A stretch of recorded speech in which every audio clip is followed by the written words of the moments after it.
Hi everybody, I hope you are doing well. Today we will talk about how to fix or how to solve the problem of failed opening on Google Meet. We click on settings. Here we go to apps, default apps, app settings. Here we search about Google Meet. Then we click on forward stop and we click OK.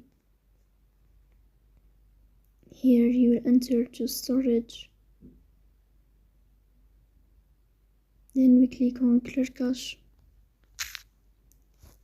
In the end you will turn off your phone and you will wait a moment to restart your phone again to fix that problem. So please don't forget to support us by like and subscribe.